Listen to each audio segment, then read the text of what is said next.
Hello. അപ്പോൾ ഈ വർഷത്തെ ഓണാഘോഷമാണ് കേട്ടോ. അപ്പോൾ നമ്മൾ ആദ്യം ആഘോഷിച്ചത് കുടുംബശ്രീയിലാണ്. ഞാനൊരു കുടുംബശ്രീ മെമ്പറാണ്. അപ്പോൾ അതിന് ശേഷം നമ്മൾ അത്തപ്പൂവൊക്കെ ആയിട്ട് ഇട്ട് കേട്ടോ. അതായത് ഉച്ചയ്ക്കായിരുന്നേ നമ്മൾ ആഘോഷിച്ചത്. അപ്പോൾ 1 മണിയൊക്കെ 1 മണി 2 മണിക്ക് ആവാറായി. അപ്പോൾ പൂവൊക്കെ വാങ്ങി 100 രൂപയ്ക്കാണ്. ഇത്രയും പൂ വാങ്ങി കുറേ പൂ കിട്ടി. അങ്ങനെ എല്ലാവരും കൂടെ പൂവൊക്കെ എടുത്തു. അപ്പോൾ കുറേ പൂ ഉണ്ടായിരുന്നു. പിച്ചിയിലല്ല എന്തൊക്കെയോ പൂ ഉണ്ടായിരുന്നു. അങ്ങനെ എല്ലാം കൂടി എടുത്ത് സെറ്റാക്കി വെച്ചു.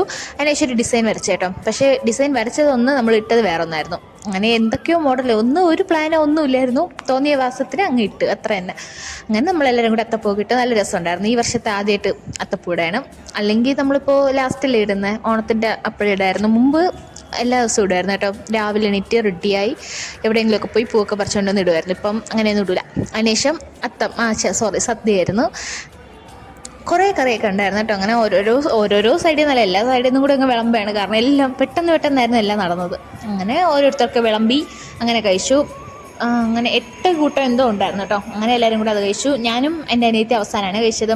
അപ്പോൾ എല്ലാവരും കൂടെ കുറച്ചൊരു അവിടെ ഇരുന്ന് കഴിക്കുന്നു, കുറച്ചൊരു കാര്യം പറയുന്നു. അങ്ങനെ കുറച്ചേരം നിന്നു. നമ്മൾ സെക്രട്ടറിക്ക് വാങ്ങിച്ച സാരി എനിക്ക് നന്നായിട്ട് ഇഷ്ടപ്പെട്ടു കേട്ടോ കളറ്.